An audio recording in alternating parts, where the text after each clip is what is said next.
go over how to implement the food supplement example or random effects, a two-way random effects analysis in R. Now, note there are packages out there that could probably make this a little bit easier, but because our class is focused on learning the material and I don't want to introduce a bunch of new functions and all that, I'm keeping it simple. It's not the most efficient for my UR users, but it will help you understand the material a lot better. So, with that, let's get started. You want to make sure you're in the right directory. We're going to load our calcium data. We're going to convert our assay and lab into characters. Now, note, we're about to calculate an Anova table. In this Anova table, the F values and P values are incorrect.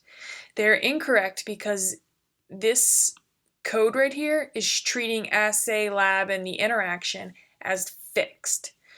So, what we have to do is we will get this Anova table right here.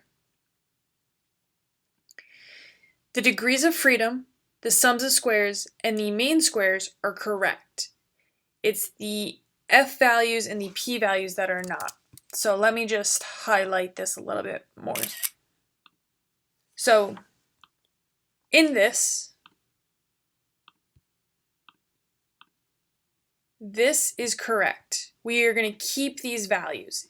You can notice that these values here are the same as what we saw in our notes. This part, the F and the P values are incorrect, so I'm highlighting them in red, incorrect, and we do not want to use these. Okay?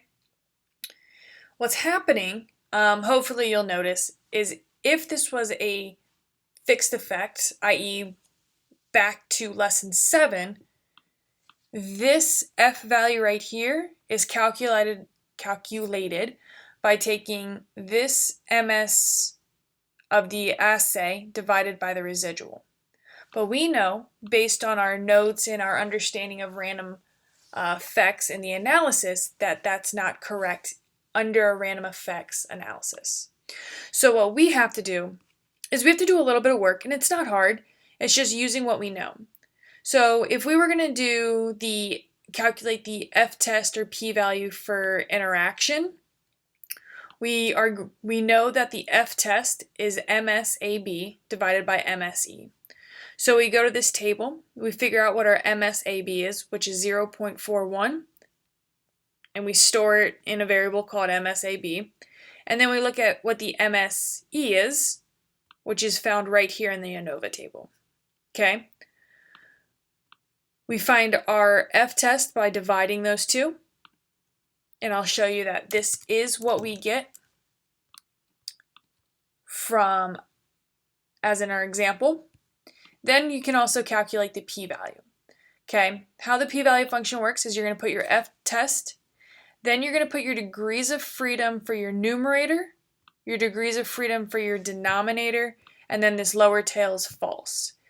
Your degrees of freedom for your interaction are coming again from your Anova table, so that's where this 4 and this 4 is coming from, and your degrees of freedom for your error are coming from also what's known as your residuals. So if we take this, control copy, control paste, we see that we get a p-value of 0.08. Again, that matches what we saw in our notes. You repeat this for assay, but remember, for finding the F test and the p-value for our assay, we're dividing by the MS of the interaction. And so these values, again, were attained by looking at this Anova table, looking at the degrees of freedom, sums of squares, and the mean squares. Calculate the F, and we find the p-value. So if I control copy and run this, we get an F value of close to 2, 0.19, and a p-value of 0.6, which matches our table.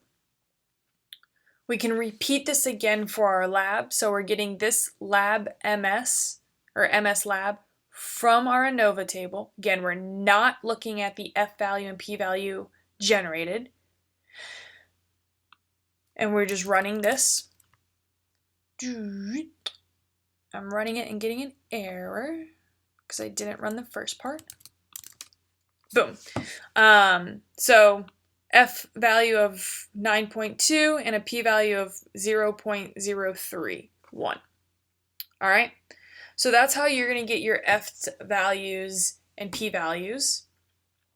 The next thing that we talked about in the notes was figuring out how to allocate, estimate, and look at the proportion for variability. One way I would suggest is kind of creating these variables. So N for the number of replicates, number of replicates per treatment combo. A is the number for our labs, and B is our number for assays. In this case, it didn't really matter because they're both 3. Then we're just going to plug them into our formulas that we have here. And we'll notice that we get the same things. Gotta make sure I run that. So we get a variance of 0.06, which we got here. Because remember, our B was our assays. You can verify again. Our lab is 0.56. We can get our variance for our interaction, which is 0.13. And then we get our variance for our error. A little bit redundant here, but just so we understand the idea, is MSE.